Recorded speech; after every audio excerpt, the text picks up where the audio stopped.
Tonight, Dom investigates whether investing in movie props might be a nice little earner. Littlewood, the movie, take one. Only kidding. I think my imagination's starting to run away with me. You see, although I am interested in acting, the best offer I've had to date is buttons in Cinderella. I'm being serious. What I am interested in is movie props. You see, as more and more films are being made with computer graphics these days, these are becoming rarer and rarer. This was a Stormtrooper's gun from Star Wars. Guess how much it's worth now? 15 grand.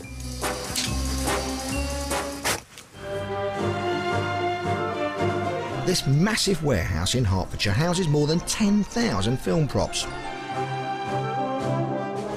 It's run by Stephen Lane, who makes his living buying props by the truckload from all corners of the world. I'm a fan of Braveheart. What sort of thing could I buy that won't break the bank? Well, we've got a number of Braveheart pieces here for you today, Dom. We've got a couple of flame arrows that you see the guys firing across at the castles. Those are going to start at around £45 each. Great fun for the collector to buy. Things that you really want to consider investments are pieces that have been seen on screen for a long period of time and also have had a lot of screen time with a principal actor. You'd be looking at something like Mel Gibson's Hero's Sword.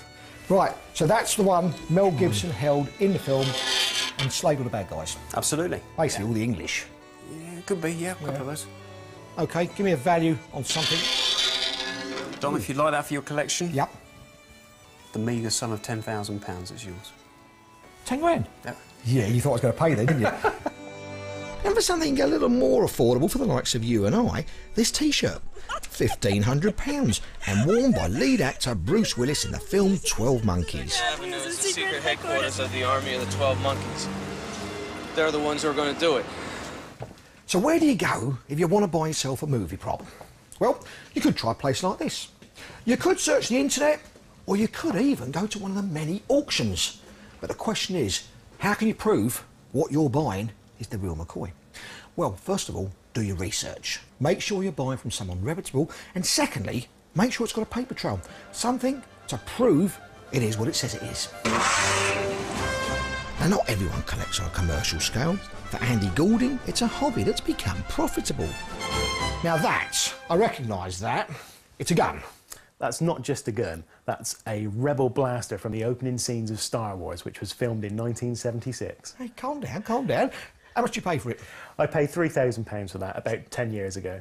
That's a lot of money 10 years ago. It was back then, but Dom, now it's worth around about 10,000. Is it really? It certainly is. Respect, eh? I like that, I like that. Now that, to me, just looks like, well, something I'll throw away. What is it?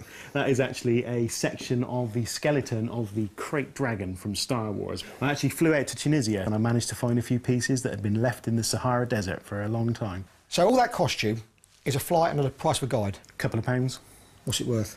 About £800 to £900. You've done well. Now, I'll tell you what, Stephen, all this has given me an idea. Look, I've got today's one-show schedule. Right. Now, if I autograph that, of course, you're going to need some sort of provenance on it, aren't you? Let me take a shot of that. OK. Right, Stephen, give me an idea. What's that worth? I would say it's priceless. Hear that? Priceless. That's a wrap. Everyone take 5.